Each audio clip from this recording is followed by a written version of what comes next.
Assalamualaikum warahmatullahi wabarakatuh. Perkenalkan, nama saya Fatadit Prastio, NIM 7211419217. Pada kesempatan ini saya ingin menjelaskan kembali mata kuliah Sistem Informasi Manajemen bab 3 tentang menggunakan teknologi dalam menjalankan perdagangan elektronik. Langsung saja ke konsep materinya yang akan saya jelaskan pada kesempatan ini, yaitu perdagangan elektronik, intelijensi bisnis atau business intelligence, strategi komersil, dan sistem interorganisasional. Lalu ada sistem interorganisasional. Lalu ada strategi untuk komersil menggunakan internet, saran keberhasilan menggunakan internet. Langsung saja ke konsep materi pertama, yaitu mengenai menggunakan teknologi informasi dalam menjalankan perdagangan elektronik atau e-commerce, yaitu perdagangan elektronik adalah penggunaan jaringan komunikasi dan komputer untuk melaksanakan proses bisnis. Pandangan populer dari e-commerce adalah penggunaan internet dan komputer dengan browser web untuk membeli dan menjual produk. Pada e-commerce, bisnis ke konsumen adalah perkembangan yang terakhir, dan tampaknya semua orang kini berselancar di internet untuk membeli kebutuhan-kebutuhan mereka. Lalu ada perdagangan elektronik. Perdagangan elektronik yaitu bahwa komersil dapat memfasilitasi operasi internal perusahaan dengan pandangan ini. Istilah bisnis elektronik dan perdagangan elektronik akan sama. Banyak operasi perusahaan adalah internal dilaksanakan di dalam batas perusahaan oleh bidang bisnis keuangan, SDM, layanan informasi, produksi dan pemasaran. Saya jelaskan tambahan dikit.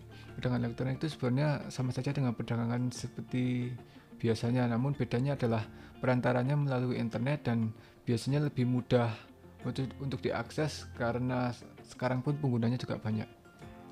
Lalu e-commerce di luar perusahaan, terdapat dua jenis e-commerce, yaitu e-commerce bisnis ke konsumen dengan e-commerce bisnis ke bisnis. E-commerce bisnis ke konsumen itu mengacu pada transaksi yang terjadi antara sebuah bisnis dan konsumen akhir produk. Lalu e-commerce bisnis ke bisnis itu mengacu pada transaksi antar bisnis di mana tidak ada pihak yang menjadi konsumen akhir. Lalu selanjutnya ada manfaat-manfaat yang didapatkan dari e-commerce. Satu adalah perbaikan layanan pelanggan sebelum, selama, dan setelah penjualan, perbaikan hubungan dengan pemasok dan komunikasi keuangan, peningkatan imbal balik ekonomis atas pemegang saham dan investasi pemilik. Manfaat di atas akan memberikan kontribusi pada stabilitas keuangan perusahaan dan kemungkinan berdagang dengan lebih baik di dalam perdagangan. Lalu selanjutnya adalah kendala-kendala e-commerce. Perusahaan menyebut 3 kendala dengan urutan sebagai: satu adalah biaya yang tinggi, kekhawatiran akan masalah keamanan, peranti lunak yang belum mapan atau belum tersedia. Saya tambahan dikit, biaya yang tinggi itu maksudnya adalah karena untuk menggunakan alat-alat untuk menggunakan sistem elektronik itu juga memerlukan biaya yang tinggi, jadi kemungkinan ada biaya tambahan. Lalu kekhawatiran akan masalah keamanan, jadi kalau pakai elektronik itu lebih mudah dibobol mungkin ya, karena semua orang bisa mengakses gitu. Lalu peranti lunak yang belum mapan atau belum tersedia, itu juga termasuk salah satu maksud dari biaya yang tinggi. Lalu selanjutnya adalah ruang lingkup e-commerce.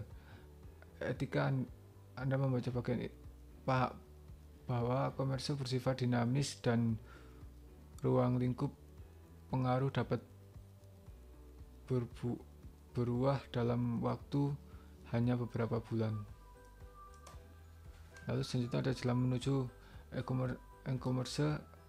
Etika sebuah perusahaan merasa bahwa manfaat yang diharapkan lebih besar daripada biaya dan memutuskan untuk mengimplementasikan e-commerce. Perusahaan tersebut menyadari bahwa implementasi akan dilakukan komitmen untuk menggunakan e-commerce guna meraih keunggulan kompetitif. Lalu selanjutnya adalah intelijensi bisnis atau business intelligence. Intelijen bisnis adalah aktivitas pengumpulan informasi mengenai unsur-unsur di dalam lingkungan dan berinteraksi dengan perusahaan. Artinya berarti intelijen itu adalah menganalisa apa saja yang kira-kiranya unsur-unsur yang diperlukan untuk melakukan sebuah perdagangan oleh suatu perusahaan untuk mencapai tujuan perusahaan. Lalu selanjutnya adalah basis data eksternal. Perusahaan tidak harus mencari informasi lingkungan sendiri, tersedia sejumlah bisnis dan data komersial penting yang memberikan informasi mengenai semua subjek. Berarti di sini adalah sebuah perusahaan itu juga bisa mencari data-data atau informasi yang bisa didapatkan dari luar perusahaan itu tersendiri untuk melengkapi kebutuhannya dalam melakukan usahanya.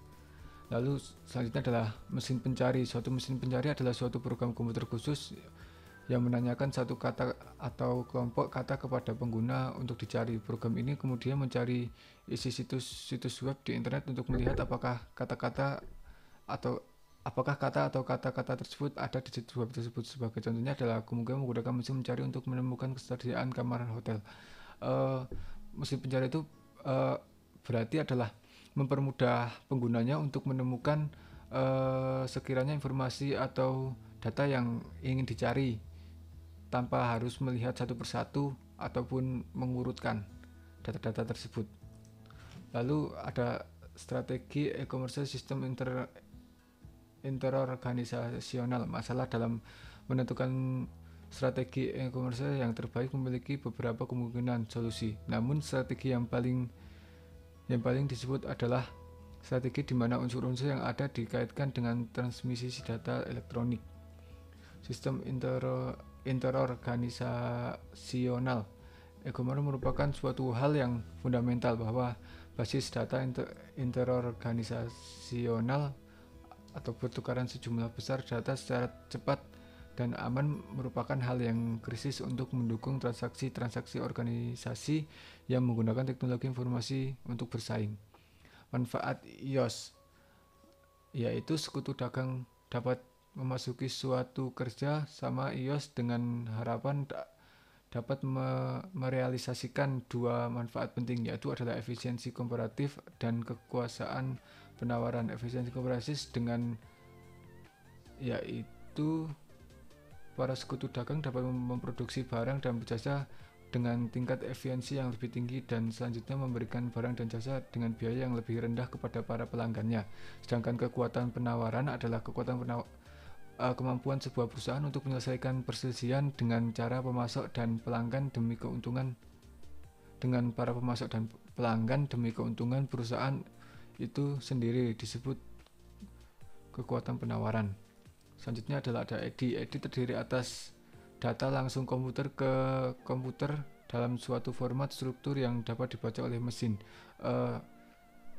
Data-data itunya seperti contohnya kayak data-data yang Microsoft Word yang biasanya bisa disimpan di teknologi yang komputer yang sama dengan memindahkan formatnya tersebut ke perangkat lain. Lalu selanjutnya adalah pengaruh penerapan. Dua pengaruh bersifat lingkungan, yaitu adalah tekanan kompetitif, penggunaan kekuasaan, kebutuhan internal, dukungan manajemen puncak. Lalu ada manfaat-manfaat tidak langsung iOS. Manfaat langsung dan tidak langsung adalah mengurangi kesalahan, menurunkan biaya, meningkatkan efisiensi operasional, meningkatkan kemampuan untuk bersaing, memperbaiki hubungan dengan sekutu dagang, memperbaiki layanan pelanggan. Lalu selanjutnya adalah strategi untuk e-commerce. Dua alasan adalah semakin banyaknya jumlah produksi dan jasa yang tersedia untuk mengirimkan digital dan banyaknya pelanggan yang mampu mengatasi keengganan mereka untuk melakukan pembelian menggunakan web. Kecepatan komunikasi yang lebih cepat bagi komputer rumahan juga telah membuat pengirim produk digital menjadi lebih praktis. Kekhawatiran akan pencurian informasi seperti informasi kartu kredit telah diganti dengan penerimaan.